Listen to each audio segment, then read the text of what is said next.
everybody, and welcome to episode 57 of the I Rock Knits podcast. My name is Cori Eichelberger, and I want to welcome all of you, all 4,000 of you. We finally reached that little 4,000 subscriber milestone. I wasn't really pushing for it anymore. I feel like if I get any more people following and commenting, I won't be able to respond back to everyone. But I just want to thank anyone who just pressed that little button and hit subscribe, because it does help other people to find my podcast, and that's always fun to meet some new folks and talk to some new folks.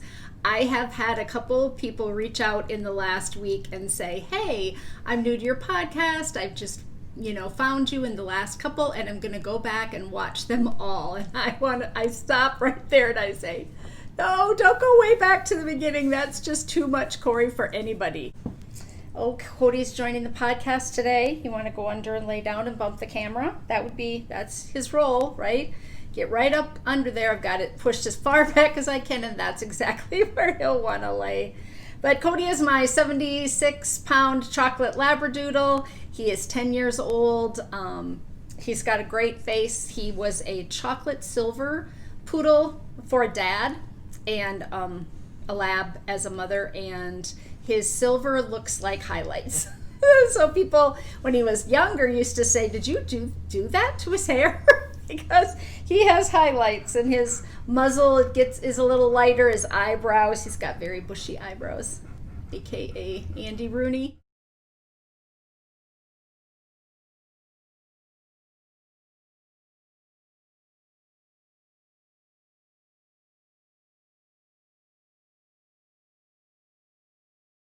So anyway, I'll give him a little pet here.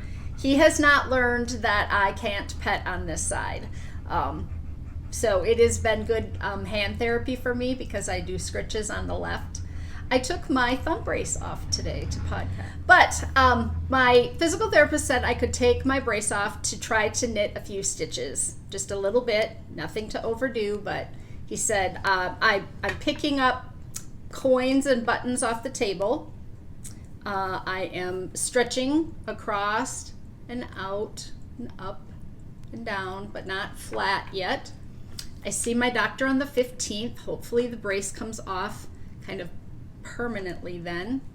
I trust it not to get bumped or jammed yet at this point, but the incision is tiny. You won't even see it. It's just great, very hidden. So that part of my recovery is going really well. The boot, on the other hand, I'm not too excited about being in a boot for 6 to 8 weeks. Yeah, I had a little pity party for myself for that day and into the next. And then I realized that when you're not going anywhere, wearing a boot is not as big a deal. Right? I'm not going anywhere. If I can't go to my dance class and I can't walk the dog, that's the time that I left the house. So other than, maybe running an errand, post office, I ride along to go with my husband occasionally to, sit in the car just to get out of the house. But I'm not walking anywhere then. So having the boot it's going to be okay. It's not any better. I cleaned closet yesterday. Has anybody done that? That's one of the things I'm going to talk about this week is what you're watching, because I feel like now as we go into winter, we all are going to get back to a little bit more television watching, because we're not out and about in, cold, windy, rainy. It's beautiful today. Beautiful, but we're on the cusp. So I watched the home edit. Anybody else watch the home edit? I didn't love the two gals. First, I thought they seemed really nervous and kind of had that excitable energy that's a little, trying too hard. But wow, I couldn't stop watching them organize people's homes. So if you haven't seen it, it's on Netflix, and it is a series of where they go to one person's home that is a citizen, normal household, and then they do a celebrity. So they organize a celebrity's space, and they each pick, part of the house, either the kitchen or the garage or the bedroom bathroom combination, and they just organize. And I am a huge organizer. I love having everything in its place and keeping things organized. My knitting nest is not organized, but everything else around it is pretty organized. And I have always sorted my clothes by color, and that is their concept and theory. Organized by the rainbow. It's easier for small children to put things away by color, and so you organize your toys, you organize your books, you put them in baskets. Everything has a space, lots of containers. I'm a huge container fan, so it just really hit a sweet spot for me. And watching it, I watched it all in one day, one night, stayed up till 2:30 in the morning, because you got to finish the last one, right, instead of saving it for later, which would have been fine. But yeah, I found it really fascinating, and I did see on the news that the Container Store and all the Target containers are completely wiped out because people are staying home, and so they're organizing and they're watching this, and then they're buying all the containers. So containers are really hard to find right now. So if you have a hoard or a stash, you could probably make a little money on plastic Sterilite shoe boxes. Anyway, I found that one really good. I also watched the Social Network about social media in our lives, which is super scary. I had 9 hours of phone time on one day this last week, which was really freaky that came up. But again, I listen to audio podcasts, and so when it's on, I think it's tracking that. I also have my phone open then when I'm watching, and so I will look at a text and email, scroll Instagram while I'm listening off and on. And so it's just something to be aware of, I think. I do have a notification on my phone if I've exceeded 90 minutes in a day. That's too much, and it comes up and I delete it and move on. So that's not doing me any good. I probably should have it shut down. That would be a thing to do, right? It's just have it shut me down and say you cannot be on any social media until tomorrow now. But I'm always responding to people, and I get quite a few DMs. People are really using Instagram more, I think, as a place to message people as opposed to sending something via, a text. And it's a way people can get in touch with me, but scary. So that's what I've been watching, and that's not even a segment on the show.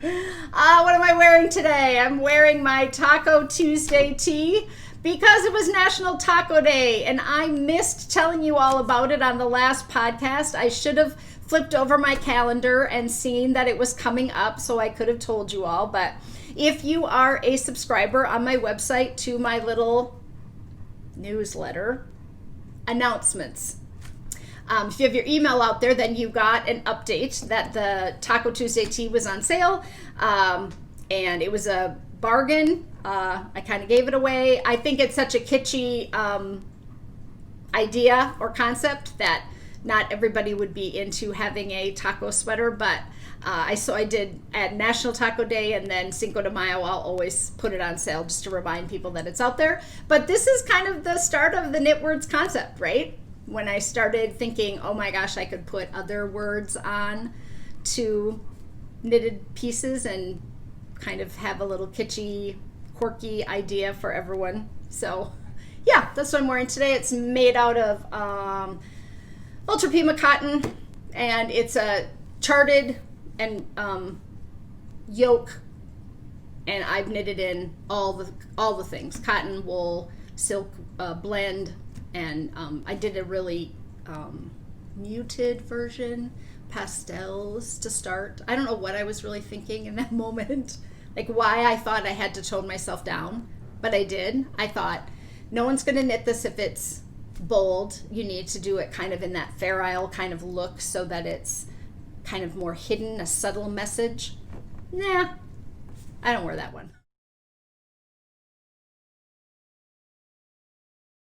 I'm not sure I understand. Yeah, does your watch do that? Like just randomly, occasionally answer you or ask you a question. Okay, I finished 2 books this week, and they were both excellent.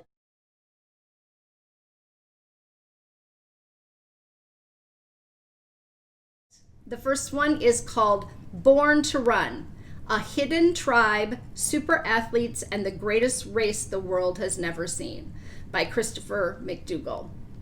I get recommendations for running books because I listened to a running book back in the day, a year or 2, 3 ago. I might have even talked about it on the podcast, about the guy who goes out and trains and runs, and it was an inspirational book or whatever. And so now I because I bought that on Audible at the time and read it, I get these recommendations. And so this is about super athletes and running 50 miles and 100 miles and training, and this tribe of people in Mexico who can run in sandals for miles and miles, and the people who study them and to learn how to run better, longer, further. However, the thing about this book is I loved reading it. The first chapter was a little weird. This guy is going to find this master, and he's sitting in the hotel, and it was just a little I'm not sure about this,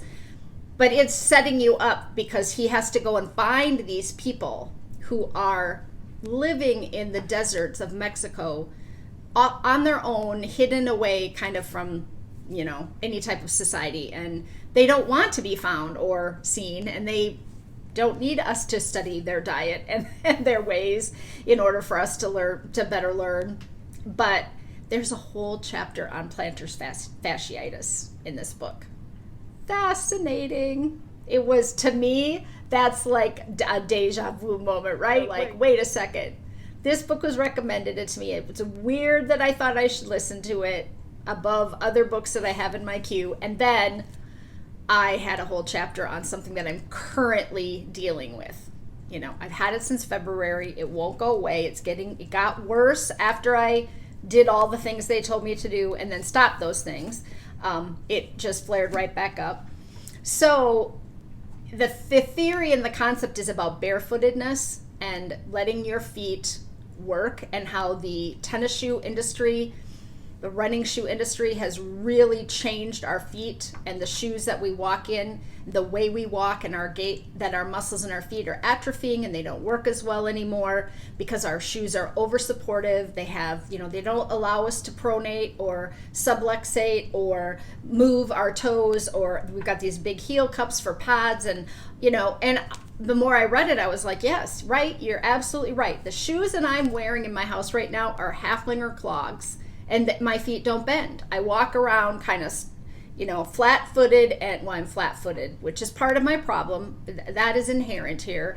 And, most of my issues are hereditary from my mother, who, I have told many of you before, has had, 27 surgeries in her lifetime for degenerative fascia. And although I don't have that, I inherited a lot of her arthritic tendencies and joints. But yeah, I'm walking in these, and I bought super supportive tennis shoes, good tennis shoes for your feet that don't let my toe bend either. So I said to the doctor, does it matter that my toe isn't bending and I'm not rolling through that toe joint anymore? Because even in my line dancing class, I'm dancing so flat-footed. And he said, no. Well, I think that's kind of the Western medicine's way of looking at things. And this really turned my thinking on its heels. So I am spending a little time in the backyard, in the grass, with my shoes off, just letting my feet feel the ground and spread out and work my toes. Really, trying to get my toes to re-engage. And I'm going to go see my chiropractor, and I'm going to go see another person that someone recommended to me about maybe some alternative therapies to just strapping a boot on for 8 weeks and letting your foot and your leg atrophy. That doesn't seem productive to me. I should be doing something in there I know I need to let it rest, but isn't there something I could be doing? And so many of you have chimed in once you saw my post on Instagram about my boot and, felt bad for me. And I wanted that pity in that moment. Absolutely. I was like, I really need everyone to feel so sorry for me because I'm feeling so sorry for myself. It's not bad enough that I have my left hand all wrapped up. Now I have my left boot. I look like I got hit by a truck on the left-hand side. Well, if this is what I have to do to fix it, then I'll do it. And I'm lucky that it can be fixed. Again, thank goodness they can fix my hands so that I can knit.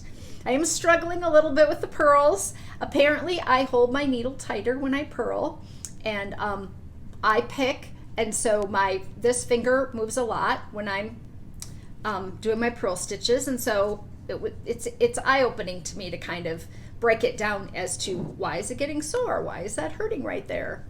So that's been okay. I did about 5 rows a week ago on a hat, and then I was doing corrugated ribbing, and that wasn't really happy, and I was on a small circumference mitten, and that my hand wasn't happy with the double points on that either, and so now I switched to the hat, and that's going much better. I could do the color work, which is a little more tension, like I push a little harder with that thumb, but yeah, that part's going okay.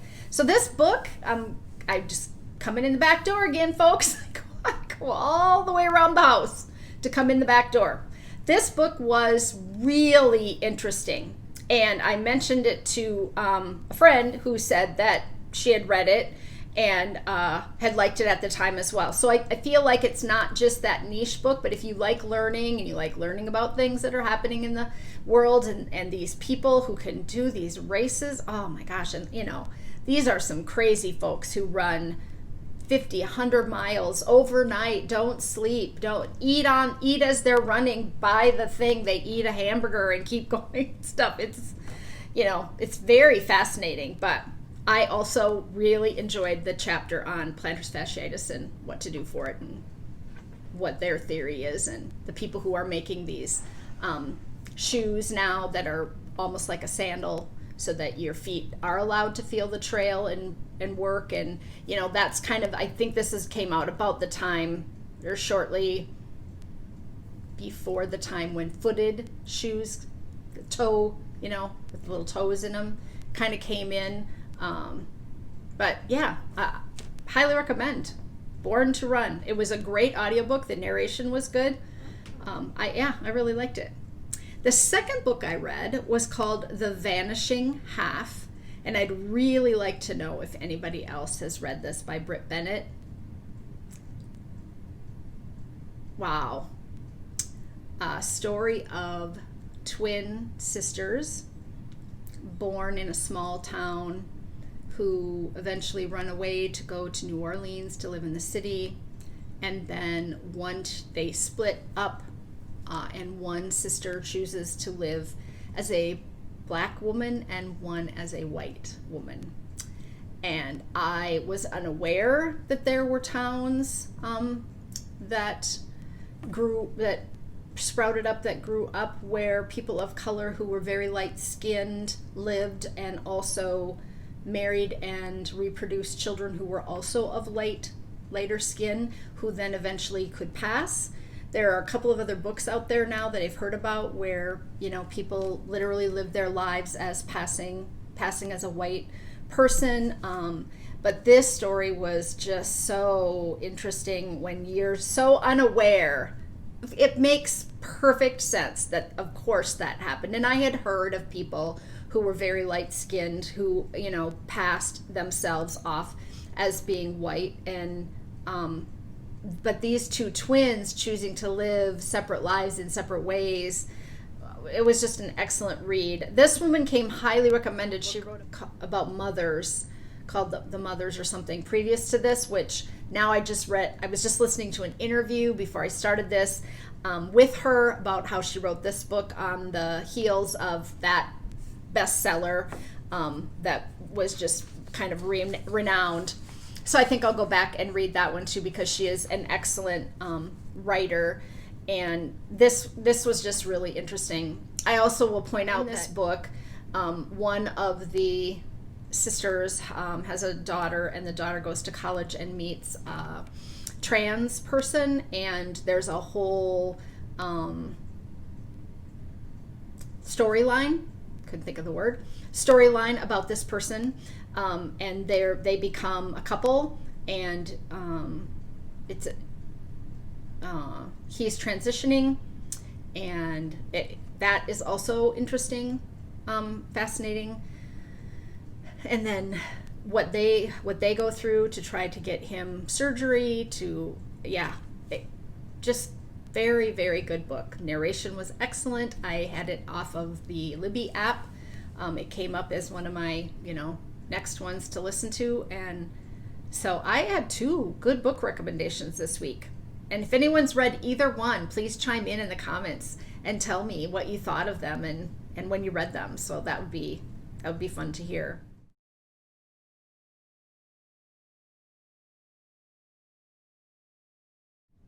Okay, I have a really quick recipe of the week this week.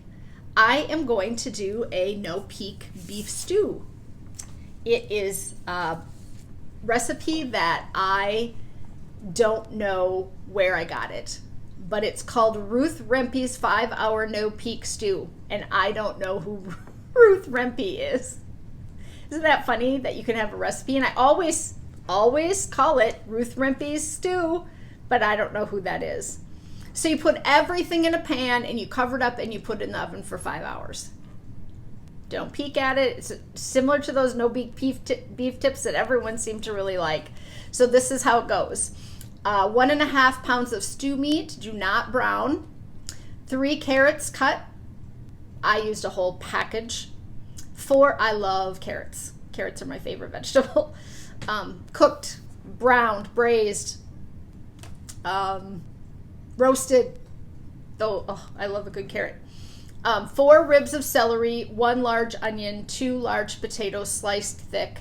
I used more. 1 small can of green beans. I used fresh. 1 small can of peas. 1 can of mushrooms. All of those are drained. A can of tomato soup. A half a cup of water, and salt and pepper to taste. And so basically you just put that all in a pan and add extra soup and water if you add more vegetables or more meat to it. And then you cover it and you bake it at 275 for 5 hours. Do not peek, it says, which is kind of hard to do the first time you cook it because you just really want to know what's, that it's okay in there. I felt like it needed a bit of spice. So I would add more than salt and pepper. I would probably add onion powder, garlic powder, any type. What's your favorite spice in your cabinet? I have one for chicken and one for beef, so I would often add that. I just felt it needed a little, and I don't cook a lot with salt and pepper, especially salt. We eat a lot of things with very low salt in them. We've kind of gotten used to that over the years, and so this one just needed it, and so I wish I would have added it. But you cut up everything large, and then it just becomes this soup kind of with these big vegetables in it. The first time I made it, I felt like it was a little thin. It didn't thicken up like I thought it would. And granted, I probably, the first time I made it, added more vegetables, more meat, and didn't have my ratio of water to tomato soup. But you can imagine that even if that water cooks down a little bit, that tomato soup could be a little runny. So I would just at the end add, after the 5 hours, add a little slurry of cornstarch or arrowroot to kind of thicken that up. But big, hearty pieces of vegetable chunks just fall, right? And I know some of you aren't in fall yet. I know that you will have heat for another couple months here, but in November we will start to have some definitely cooler days, getting down to the point where we can have snow by Thanksgiving. So I like to start thinking about soups, and the stew was one of the ones that I remembered, and so we're going to have that next week. We're going to have, I think, 2 rainy, cooler days. So I got it out and thought, okay, that's what I'll tell everybody about today.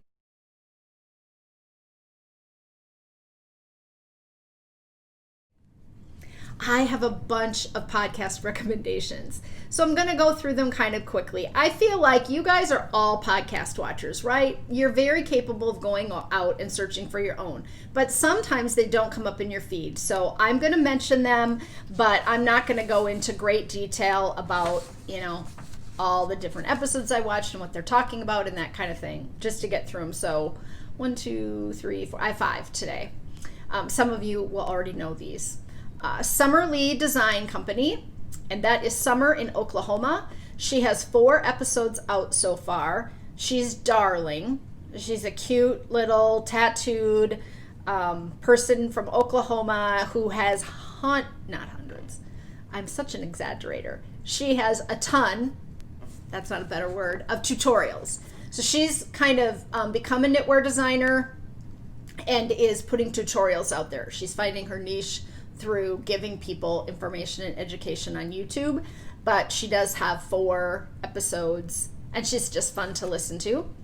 The Republic of Me, who is Ivana, and she is an artist living on an island in the Mediterranean. So, right, you just want to, right? When you live in Minnesota and you see a podcast, a knitting podcast that comes up with someone who lives on an island in the Mediterranean, you kind of want to peek at that, right? So she's on episode 7, and I really enjoyed kind of seeing her. I would like to go back and watch all 7 and then see if she shows us part of where she lives as a part of her chronicle. And then I did not know that Knitting with Frogginette, and I don't know if that's how you say that, is new podcast, but I have followed her on Instagram forever. She's a knitwear designer for children and baby things, and I don't knit a ton of that anymore, but wow, does she have some awesome patterns. So if you don't follow her on Instagram, I'll make sure I have it on the screen and you can look her up. And then I just need to shout out Marilisa of the Girl Loves Yarn podcast. She's on episode 32. I hope everyone's watching her. I've talked about her once before, but she's finished her journey with cancer, and I'm going to say finished her journey with cancer. And I have followed her on Instagram and her stories and her upbeat attitude and how she has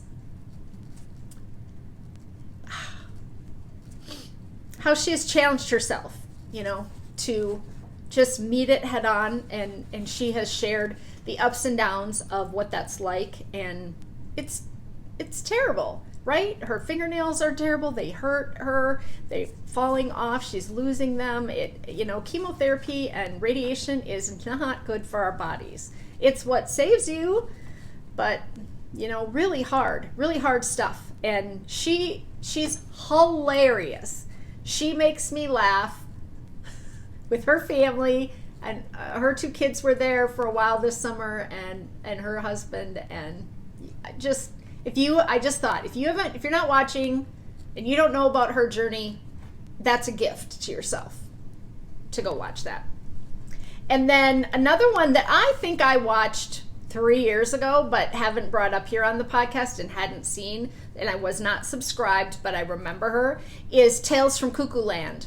So that's Gaina, and she is in Bristol in the UK, and she has boys and lay family yarn. So if you are not watching her, she has a bunch of vlogs where she's doing like daily vlogging, taking you along, and then she also has podcast episodes. So I had a woman the other day. I'm working with some social media people to help me with making some decisions about where I should be putting my energy, because it's really hard to do all this.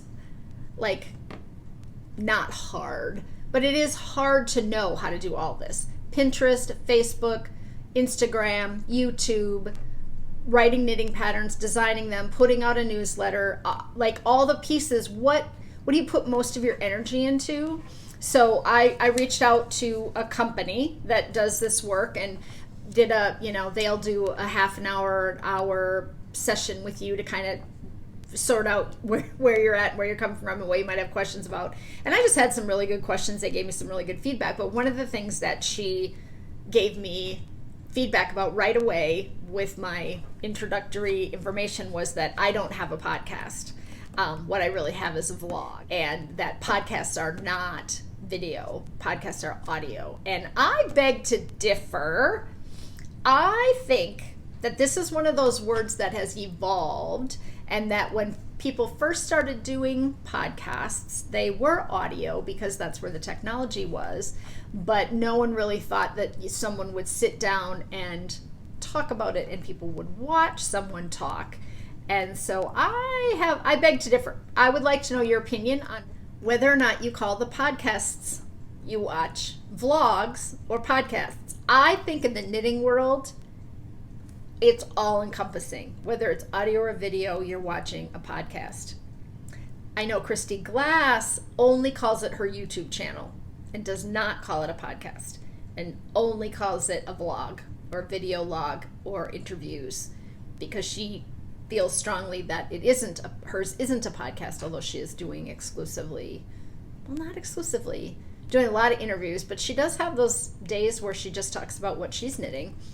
So I don't think that it needs to be precise. Like, I'm not going to make a decision here one way or another for everybody what they should use, but she told me that in my bio I needed to change the word podcast, and I thought, I don't know about that. I don't know that I'm going to change it. I think if I say the word podcast, everybody knows what I'm talking about. Well, except the people who don't watch podcasts.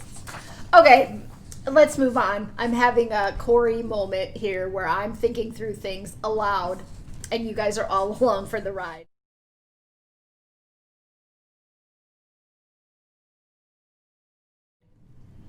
Okay, I have a tip or a trick this week. Someone in the last week asked me a question, but then I had also explained this to my mother, who was confused by it. And I thought, I should probably do a little heads up about hashtags. So I think if you don't know or don't use hashtags, you are not missing out on anything necessarily. But if you're interested because you don't know what they are, or why people are calling them that, then I'll do a brief explanation. So a hashtag is the number sign. So 2 lines and 2 lines. It's the number sign, the pound sign on a computer screen or in the number keys that they started to use when they wanted people to follow a certain descriptor of what that was. So for me, I can hashtag I Rock Knits podcast, and anybody who posts while watching my podcast a picture can also hashtag that, which means that if anybody's looking for podcasts, they can search the word hashtag podcasts, and mine will come up as a possibility of something that has been tagged before.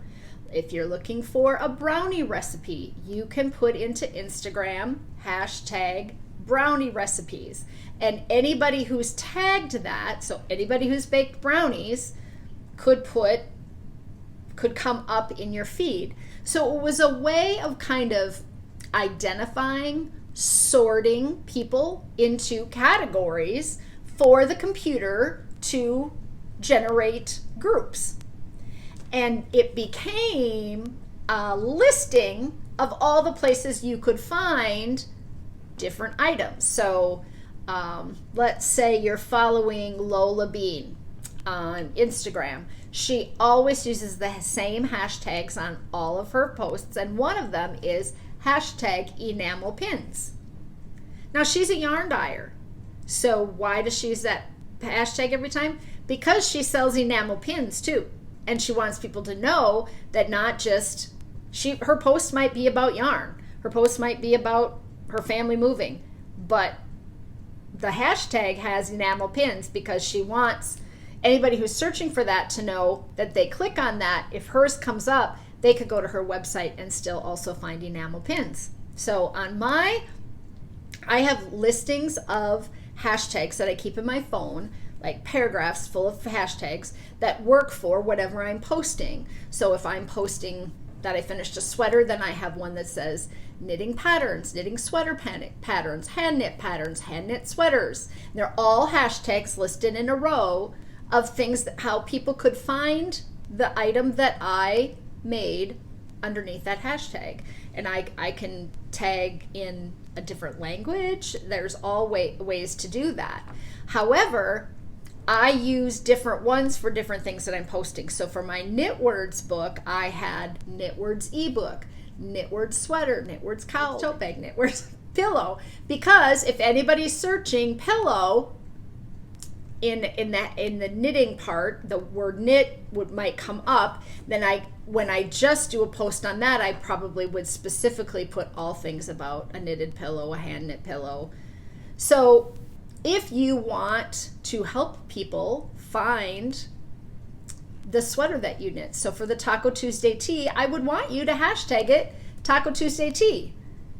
Even more importantly than if you hashtag Cori or I Rock Knits, because I would find it under that hashtag for all my designs. I follow those hashtags, and then you can follow on Instagram. I talked briefly about that last week. You can follow hashtags permanently, and it is also a word that people will use. They'll say, oh, look at that cute couple, hashtag love, meaning they're in love, and that's what you would use as a hashtag to tag them.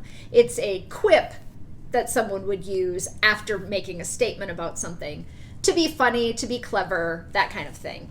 But my mom didn't understand why she would ever use one, and she's not on Instagram, but she was asking about why in the grandkids' text messages sometimes they will say, put this sign, which she didn't know what that meant, and if there are a lot of abbreviations in text messages that my mom didn't understand that the grandkids would use with her. So you might hashtag TMI. So you might have the little thing and then put in lowercase TMI, meaning too much information like you're giving me, I don't need to hear about that kind of a thing. But she didn't even know what the letters meant. And so all that stuff can be Googled. You could just Google it. You do not have to ask someone or to not know what it means. And there are occasions when I will see an abbreviation and I'll forget what that one is, right? Whatever, SMH, there are so many that I just think you got to Google all the time. For about, I don't know, maybe a year or two, when Kylie left for college and was away, I would send her these random messages that would say things like, I don't understand this. Can you help me with this? I don't know how to do this. Where is this? Because when she was home, I would just ask her and she'd come in on the computer and she'd say, okay, Mom, this is how you do it. But then eventually her response always became, Google it, Mom. Google it. You can Google anything. And now sometimes right before I hit send on an email to her, I will say, oh, is this something I can Google? Because you can Google anything.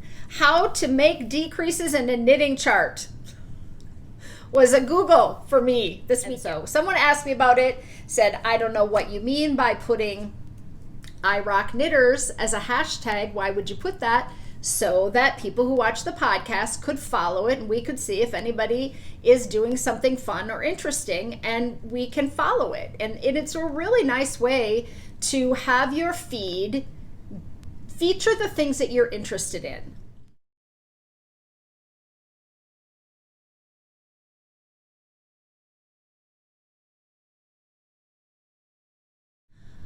I have a sweater of the week this week, and I have two versions. So we're going to do just sweaters this week, and this is the Taiga. And I talked about this on my mom's podcast, and I think I might have worn this in not a podcast episode, but something I posted where I was doing a tour or something, was going out and showing you guys stuff. So this is Taiga, and it is a pattern off of Ravelry by Svetlana Volkova, and it is $6.50.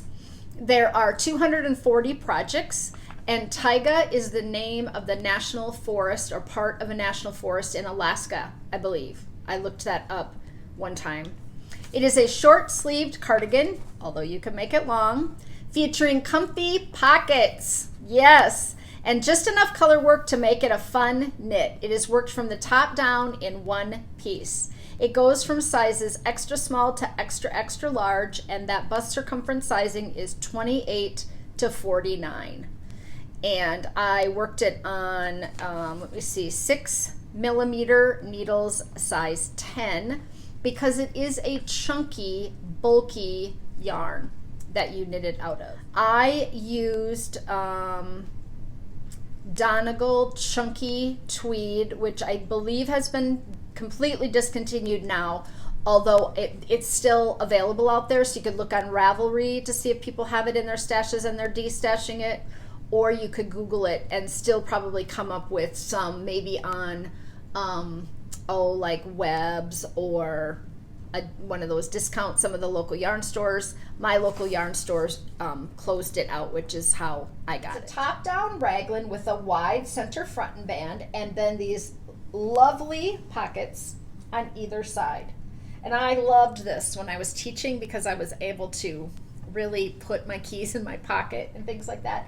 The raglan shaping happens here, and then as you come down, you get to this point where you're going to do this large swath of color work. Now, I will say that the color work is worked flat back and forth, but you could certainly steek this if you are a person that would rather do the color work in the round and steek it. I've seen where people have worked this part back and forth to here and then joined it in the round just for this section, and then had to be open up here and then just cut their steek right for this section, just a little tiny bit, which is a really interesting concept. I've never done it that way, but I saw people that did it that way, and I thought, wow, that's interesting. And then open it back up and work back and forth for the rest of your way down. Then when you get to the top of the pocket, you knit one piece down, and then you pick up some stitches, this many stitches, and then you increase out to this point, and then you bind them. You don't bind them off, but you join them together by, knit together, not binding off, like with the 3 needle bind off, but you don't do the bind that off. So this is a quick knit, a very, very easy, quick knit. If you have ever done color work, you're not going to have any problem with this. And it switches from green with purple to purple with green. So it does have this kind of dividing line right in the middle here where the background switches and the front comes forward, which is super fun. And I found these great buttons at the yarn shop in the Twin Cities that closed. It was called Skeins, and Terry had the best buttons. But yeah, they're perfect for this. It's kind of got this tweedy light and dark, and then the buttons are this green color that also have this light section on them. Now, I have this open right here so I can open it at the neck, but it's sewn shut from here all the way down. What I found is when it stopped here on me, this is the widest part of me, but then I'm wide again here. I'm currently wide again here at the belly. Not happy about it, but that's what it is. And so it would pull open on me right here because, when I sat down and stuff, then it would sit open, and then that part, I was always pulling on those 2 button bands. So I stitched it shut all the way down right there, so I get this really nice long vertical line, but it's not going to flare. These aren't going to flare open here. So I'm going to turn this one around. There's the back. It's really pretty, and I don't think that there was side shaping under here to make it go in. I think it just went in because the color work gets a little bit tighter right there, and so although my mannequin also goes in and comes back out, but I don't believe that I incorporated. I can't remember. I knit it a number of years ago. Here is a sweater of the week section with a Cori story in the middle of it. I bought all the green and purple yarn that they had left. I'm going to say it was Supervol or Sidewalk Sale, one of the two, and they had their Blackstone tweed out in bins on discount. I don't remember how much we got off. I probably have it even on my project page. But I needed, you need a bunch of balls because it's chunky, and chunky yarn only comes in like 100-yard put-ups or so. So you're going to need a bunch of it. But they had the green and the purple, and the original pattern was in green and purple. It was a little brighter green, but I thought, okay, that would be fun to do it like that. And then they had pink and blue, and navy blue and pink. And I thought, oh, I'll make one for my mom. Blue is her favorite color, and I'll do hers in the pink and blue. But they didn't have quite enough of the pink, and I wasn't really sure. But I bought it anyway. I was like, whatever. I'll just buy what they have and see if I can't find the, extras that I need later. So I knit this one, and then I decided to knit my mom's and realized that I was short like 2 balls of the pink to kind of make it work. And I was going to have to make it shorter or add more blue to it, to try to figure out how to make it happen. So I went out on Ravelry and I put a note out to people, which you can do, where you just say, desperately seeking 2 balls, pink Blackstone tweed yarn, chunky, whatever. You have it in your stash. Would you be willing to sell me 2 balls? Even if they don't have it as for sale, because a lot of people on Ravelry do not list their stash for sale. And if they want to just delete that and never get back to you, that's their prerogative, but you could ask. So I reached out to this woman who had a bunch of the pink, and I said, any chance you'd be willing to, sell me 2 balls of your yarn? And she got back to me. It wasn't right away, but she got back to me in a few days, and she was like, oh, I'm happy to send it to you. And I said, I'll pay the top dollar. Like, I assume she didn't get it on discount, so I'll pay, and she said, no, it's, no big deal. I'll just send it to you. Give me your address. And I was like, wow, that is super, super nice of her. And a week later, I get this box, pretty good sized box. And she had a lot of the pink yarn. And I opened it up, and she had sent me 17 skeins of pink Blackstone tweed. And the note on the top of the box said, I am so happy to have this out of my stash. Pass it forward. And I thought, no problem. I will pass it along. The next time someone needs a skein of yarn from me, I will ship it off to them gladly. But then I have all of this yarn. So I made my mom's sweater in the pink and blue, and then I had even more pink left over. So this is what I did. I had very little navy left, and I thought, well, I like the silhouette of this. And if you don't want to do the color work, you could certainly do stripes in that middle section or just a belt. So this is knitted in. It's pink with the navy. It's the exact same sweater. I knit it from the top down, size 10 needles. It has the pockets. As you can see on either side here, we've got the pocket. And then I found these great pink and blue buttons to go on it. And I ended up making 3 Taiga sweaters. And so one for me, one for my mom, and then the solid one that doesn't look really anything like the original, other than that it has that same shape. But by making it solid, you get an entirely different kind of look. So that is always an option for people. If you don't want to put tacos on your sweater, you could just do the checkerboard in 3 places and do this as a solid section, right? And get a cute sweater with checkerboard. Say you've just got some yarn you just want to use up. 17 skeins of yarn that you need to use up. I always tell that story because I really think it is indicative of how some knitters collect yarn and don't have a plan for it and have it in their house. I have a couple of boxes of yarn that when I go through my yarn, occasionally I think, are you really going to ever knit with this? Like, the yarn is kind of nice, it's okay, but then I think, yeah, someday I might decide that I really want to knit with that yarn, and I don't get rid of it, right? And I have like a red and white variegated kind of cotton denim in my stash. It's really, really cute. But it isn't the yarn I would knit with today necessarily. I mean, it's just not a wool, and I have a pattern in there for it, but I can't get rid of it, right? So I think it's just indicative that this woman saw the opportunity to say, you know what? I am getting this out of my house. It's big chunky yarn. I don't like knitting with big needles, or it hurts my hands to knit with big needles, or I'm not knitting at all anymore. I haven't knit in 2 years, and so she can just have it. I was tickled pink. And ironically, after that happened, within the next 3 months, I think, I had 2 people randomly reach out and need a skein of yarn, and I was able to gift that yarn and say, someone gave me 17 balls of yarn and said, pass it on, and so I am sending this to you without any charge. It was a moment, right, where you're just like, how does this happen? I haven't gotten asked for yarn now in a year, right? And sometimes you get where people are just searching for a certain kind of yarn that you tend to have, and yeah, so sweaters of the week this week with a Cori story in the middle.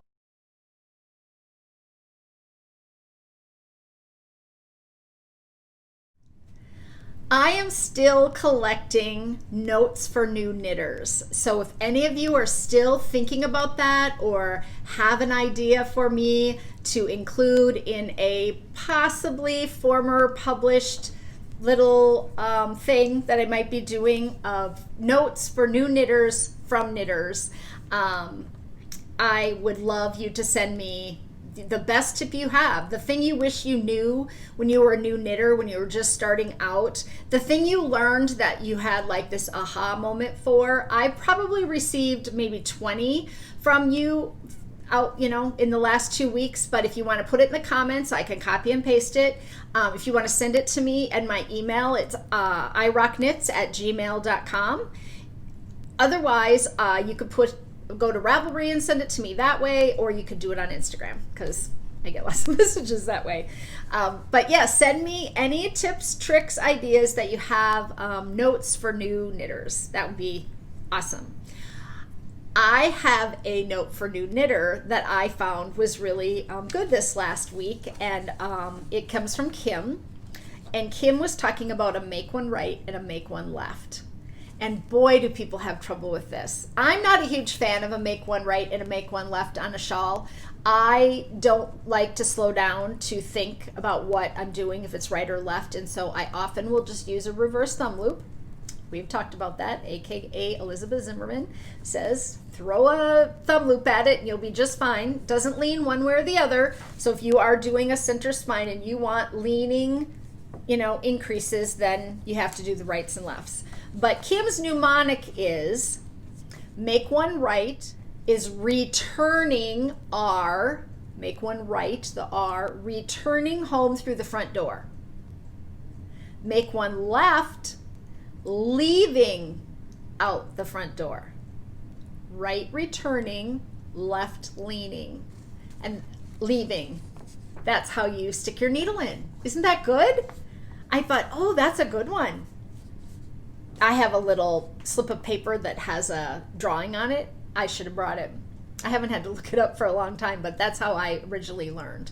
I had a little drawing that someone showed me that showed the right and the left, and I can visualize that in my head now. So, but yeah, I thought that wasn't more of an advanced stitch for a beginner to know, but all of you might want to know that. So I'll put that in the show notes. I'm going to copy it and paste it. It'll be in the down bar here. You just click below, or in the Ravelry notes. Okay, I also had somebody reach out this week and say, can I still buy a Minnesota 52 book? And yes, you can. There are a few yarn stores in the nation that have Minnesota 52 books left, and I have a list of those people. I have a couple of Minnesota 52 books, extras, not many, and I don't know that I should sell them. I should probably keep the ones I have. But it is available as an ebook on Ravelry. So you can just Ravelry and type in Minnesota 52 and the ebook will come up, and you can purchase it as an ebook there, and you can always print it out on your own. So you can send the file to a print shop and they can print it for you, or you can print it and take it to a print shop and they will bind it. And a lot of times they will bind it with a plastic binder along the edge, like the little circular one, so it'll lay flat if you want to use it that way. Or you can just print out the parts that you want. So I don't want it to be surprising that you can still get a Minnesota 52 book if you always wanted to read the stories from in it, or knit one of the patterns. I did 8 patterns and Megan did 8 patterns in that book. So there are 16 patterns in that book.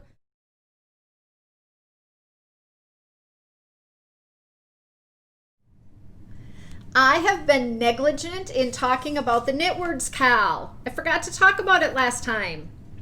We are having a Knitwords cowl. We are knitting along. Anybody who wants to knit anything from the Knitwords book. I updated the Ravelry group to include a listing for where you can put your finished objects. If you knit a big project, you get 2 you get 2 entries. If you knit a small project, you get 1 entry, and I'll keep track of all that. So just put your picture out there of your finished object, and I will draw for prizes at the end of November. So I extended the deadline. I had a couple of people, I had one person, and then someone agreed with her that they wanted a little more time if they were going to knit something like the tote bag.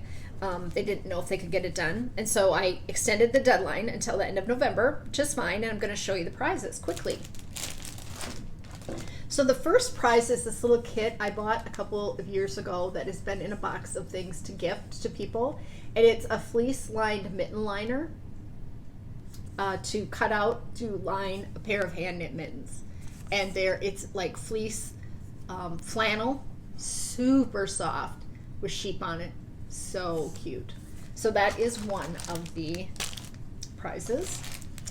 Here is a second prize, and this is Wonderland Yarns Sport Weight, which will work for about half the patterns in the book for the color work section. So if you had a contrasting color in navy or black or gray, whatever, you could do the skirt or the sweaters, the words on with these, or you could just make a separate cowl. You could do the Cottywomple cowl with this. So that is one of the prizes. Then the kind of grand prize is a whole pack of Lamb's Pride worsted weight yarn in a whole slew of colors.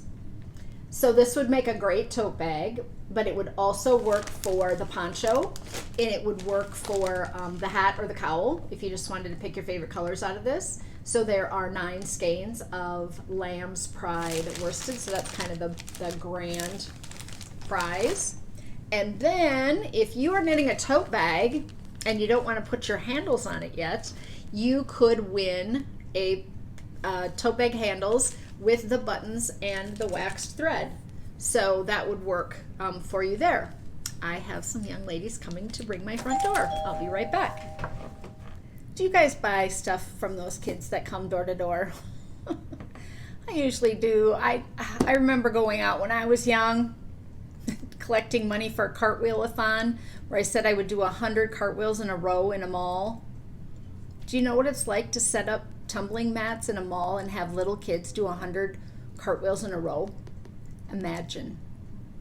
Do they get dizzy and have upset tummies? Oh my gosh, it just brings back crazy memories of the Western Mall in Sioux Falls, South Dakota. Any of you who are familiar, and going out there and doing 100 cartwheels in a row to raise money for our gym to get some piece of equipment, and people would pledge a penny a cartwheel or 5 pennies a cartwheel or whatever. And these 2 girls are selling Christmas wreaths, and the Boy Scouts came through last week, and we bought a wreath, and then someone came through again, and then they were selling, the Boy Scouts, another group was selling popcorn. And that popcorn, that caramel popcorn with chocolate covered something on it, is like $20 a bag.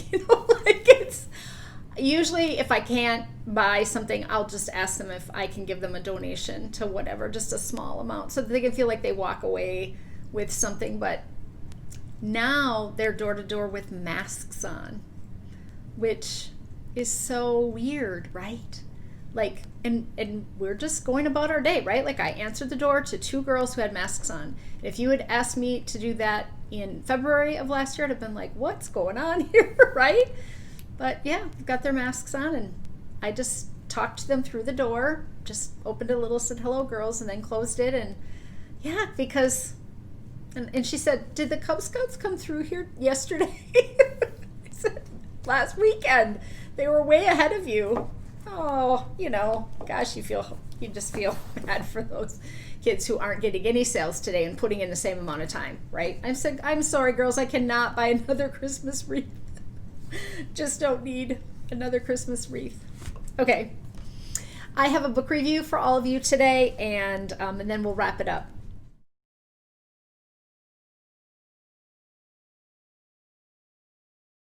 The book that I'm reviewing is called The Power of Knitting. And I received an email, several months ago, a couple of months ago from someone saying, hey, my mother is launching this book, and would you be willing to review it if we sent you a PDF copy ahead of time? And I said, sure, I'll review it. But my issue is really with, will I like the product? Not will I review it, because I don't want to review stuff that I don't like or appreciate.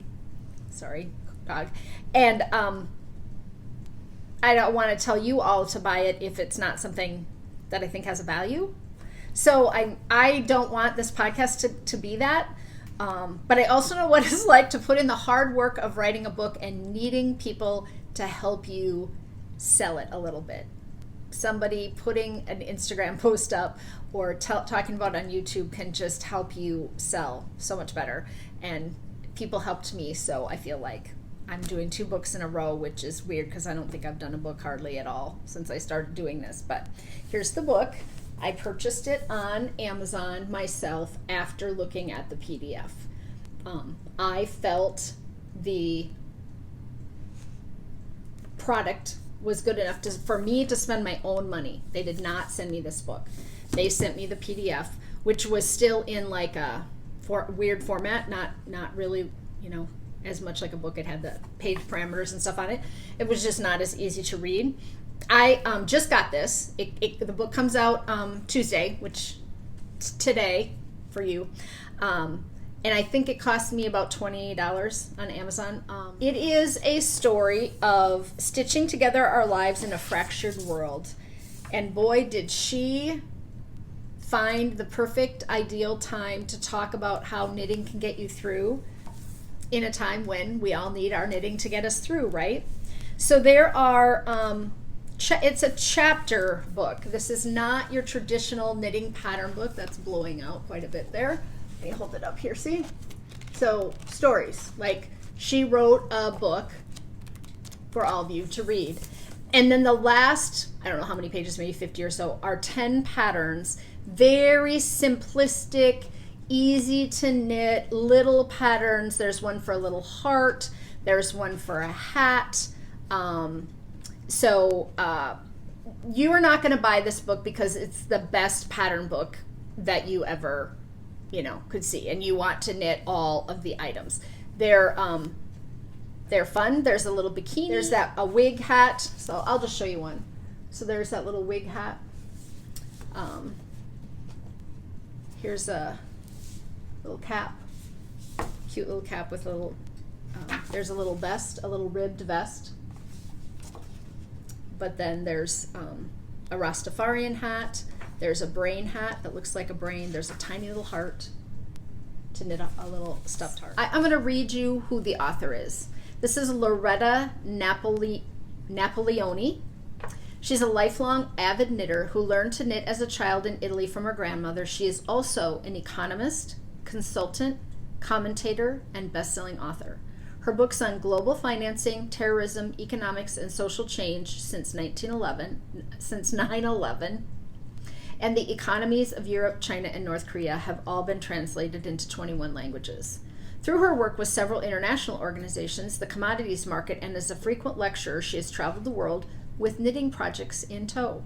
She was a Fulbright Scholar at Johns Hopkins University's Paul H. Nitze School of Advanced International Studies in Washington, D.C., and a Rotary Scholar at the London School of Economics. She holds a master's degree in international relations and economics and a doctorate in economics. She splits her time between London and Rome with annual visits to the United States. So there you go. That's what you're getting. Right? Impressive background. Here's a picture of her. And I read the first, I don't even know, 50 pages or so in the PDF, and then when I got it on, I think I got this on yesterday, I started again and was reminded like, oh yeah, okay, that's her story. Her husband financially ruined the family in 2010, and that's in the first little bit. You find that out, and how she had to reinvent herself, and after 9/11, what we all went through, and the economic downturn in 2008. So she talks about how knitting nurtures us, but there's a lot of history. There's a bit of, you know, this is what happened then, and this is what, you know, came of that. So I haven't finished, but I wanted to talk about today because it does come out on Tuesday, and I think I would tell anybody that they could read it. I don't think it's available, you know, like as a PDF download, but it is on Kindle. So if you have a Kindle and that's the way you would prefer to do it, and then it's also coming out in audiobook. So it will be read by someone. I didn't really look that up because I had the hardcover, but I do think it would be a great gift for someone if you were, if you have a knitting friend who has a birthday, or someone who is kind of feeling down. Like, this would be really, like, just the brightness of it will be a really nice present to give someone who, you know, is maybe struggling during this time. Her son Federico is doing all of her kind of social media and stuff, and so I will post about this on my Instagram, and then he will post on her stuff about my YouTube video. So he asked me to send him the video from the day that I actually produce it, which is why I'm doing the talk about it today. So I have noticed that one other person on Instagram, another knitting designer, had gotten the same call and posted about it yesterday. So I think you'll probably be seeing a lot of this in the next week. That and the Color Work Bible, I think, are two books that you could also ask for Christmas as a gift if you celebrate Christmas or Hanukkah or whatever, or you have a birthday this fall. Might be a good thing to ask for. We're all drowning in yarn, right? So we should just have more books. But anyway, the power of knitting.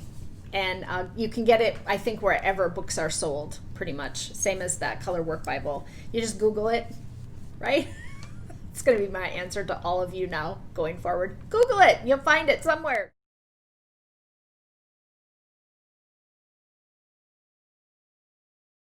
We're going to check the iRock Knitters hashtag here today. I was looking at it yesterday. We have 357 posts in that thread now, and boy, are we getting some really pretty things. If you guys don't follow Chris, Sir Ozzy, he is making beautiful candles and floral arrangements, wreaths and things out on Instagram.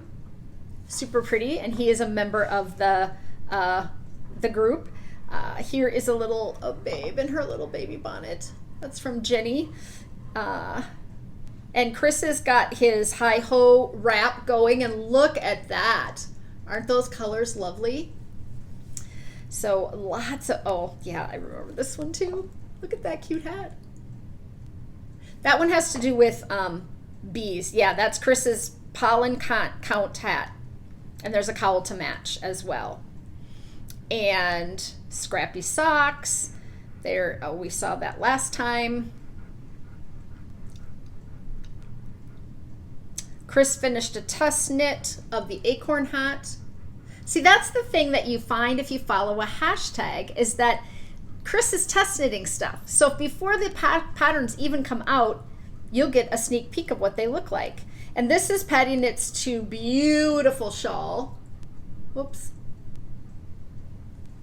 So lots of pretty things.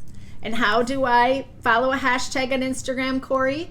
Down on the bottom, you click on the little magnifying glass right there.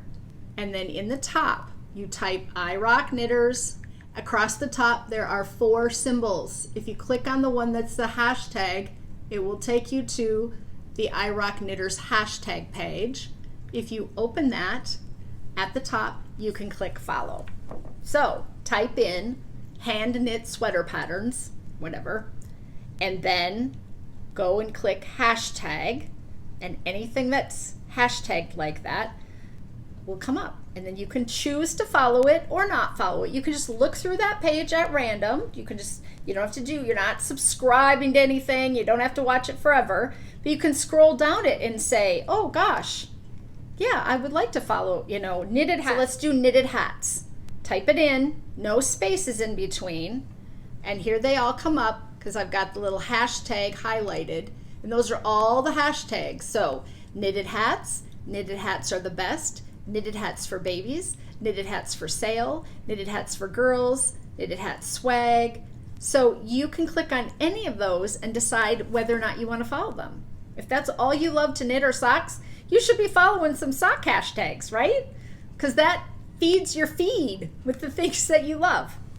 Okay, I'm beating a dead horse on that one.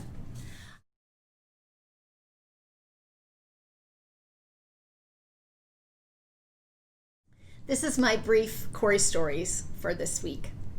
My mom called the other day, and I picked up the phone and I said, "You bought my book." And she said, "We did." Because I get an email, and I often honor the person by thanking them for buying the item. And I saw Mardon, my mom and dad's email address, and I was like, wow, dad found my ebook out there and bought it. And she said, we were talking to Jenny the other day. Jenny's my sister-in-law. And said, what are you doing? And she said, I'm reading Cori's ebook. And my mom said, you have a copy of Cori's ebook, which I did not know she had a copy. So my sister-in-law, Jenny, who is a huge online shopper, like she would understand the concept and be able to do it. And I had told she and my niece that I had written this book because they called me to ask me for mittens for Christmas. Whole nother story, but she had bought it. And my mom said, how did you buy Cori's book? And I'm still hoping to have printed copies to send to give my parents a copy of the book, right? Like I will have a few copies printed professionally, and then I will have a copy. So I had not sent them the ebook. I had sent it to Kylie and some of my other friends to say, hey, here's my ebook, but I hadn't talked really to them about it. And she said, well, so your dad said, well, if Jenny can buy one, we can buy one. And she said, you wrote a book. I said, Mom, what do you think I've been talking about for the last 7-8 months? Well, I know you've been talking about how you're spending all this time on the computer and you're writing these patterns, but I just didn't realize, she said, I did not know that you wrote a book. And I just had to laugh because I said, yeah, Mom, 76 pages. There are 10 stories in it. And there's a coloring page and graph paper and, 8 knitting patterns for all the different, I know, she said. I said, I told you, like when I was knitting the sweater, I told you I was struggling with the sizing and getting it all right. And I know you did, Cori, she said, but I just didn't I said, I wrote a book before.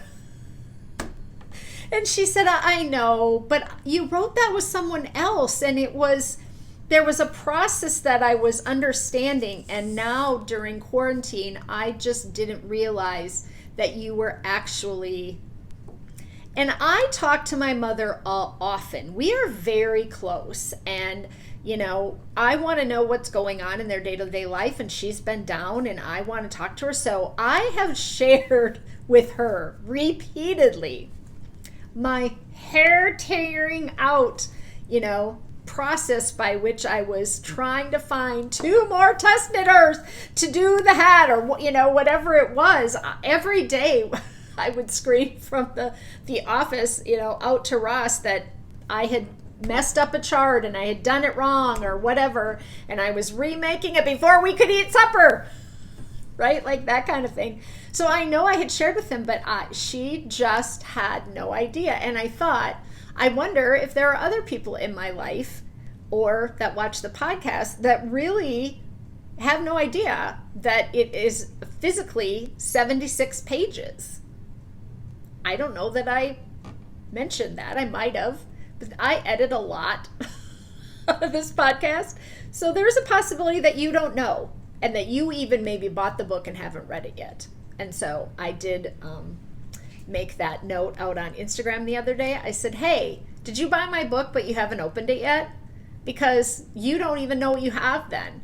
You might want to page through it. Take 5 minutes, load it on your computer and click through and just see what's in there. There are some fun pictures. There are some great little vignette stories. And so I was just kind of taken aback that I maybe had not shared enough with my parents. And then they bought their own copy, which is really fun. And I thought that it would make more sense to them because she's not super internet savvy. My dad does a lot on the iPad, so he plays games on the iPad and that kind of thing, but I just didn't think that, gifting them a PDF would be very applicable. And I thought, I'm going to tell people on the podcast that my mom said, you wrote a book, like a whole book. Oh, goodness. What you just, what you assume people know, especially if you're not saying it out loud. It's that's how I raised my child. She would respond, if I asked her, what would your mom say? She would say it out loud. How are you feeling? How are you doing? What made you think that when it happened? How could have you responded to the person who was being rude to you in the moment? And she would say, you got to say it out loud. You don't have to be rude or mean, but you have to say to the mean girls or the bullies or the teacher or whatever in the moment. That made me feel this way because you can't just bottle it all up. So I'm not even taking my own advice. 6-page book that I think you should all read. Okay, there goes my 4,000 subscribers. Anyway, I hope that you have a wonderful rest of your fall here. It's gonna be the end of October before you know it, because I won't see you guys again for another 2 weeks. Let's say hello to people. I have not done this on two of my last podcasts. The one was the Knitwords podcast where there weren't any hellos to do, and then last podcast I forgot. So I really apologize about that, because I do want to honor the fact that many of you take the time to comment, and I comment back. And so let's say hello.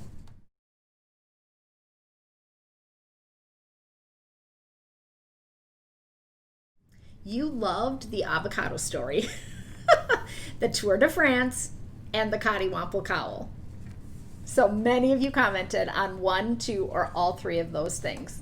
And I really appreciate your love for that cowl, because it was one of the easier patterns that I ever came up with and wrote. And sales have been really nice. And I've seen a couple finished ones, and they are turning out beautiful, which just tickles you when you make one and you think it's pretty, but then you see other people make them in different colors and mini skeins, and they're also pretty. Sue Wright, Victoria Pileski, Gail S., Kelly M., Inger Malburn, Jerry Brown, Melanie Cahoon, HBWT40, Kat Montgomery, Polly Knits, hi Polly, Kathy B., Candy Harris, M. Mass, Maggie Two Sticks, Heather Wilson, Beth Hoskins, Patty Skaggs, Carla, who's a friend of mine, Pat Kohler, Timberly Whitesell, Eleanor Lowry, Catherine Schendelay, or Shendel, I still don't know that, Catherine, help me with that, Janet Robertson, Sherry Gustafson, Mary B. S.K. Hoyt, Karen Eisenbach, Kat Gore, Kathy Goodman, hi Kathy, I hope your knitting's going super well. Hi to Glenda Bathgate, Emily Doyen, Pat Howes, Terry Monk, Jessie's Mom 12, Regina Seeger, Knit Takes Two Michelle, Amy Mickelson, Melinda Zaccardi Rousseau, Deb Vandermolen, another test knitter and patient woman, Marty Ide, Pat Wagner, Emma Butcher, Karen Busby, Cheryl Lacemaker, Eileen Tomero, Laura Lenke, Karen H., and Zoe Leask. I'm sending out a hug to all of you in hopes that you're staying well, you're staying safe, and you're staying sane. Until next time, keep it colorful, no green bananas, waddle on, keep your fork. Bye. Love you all.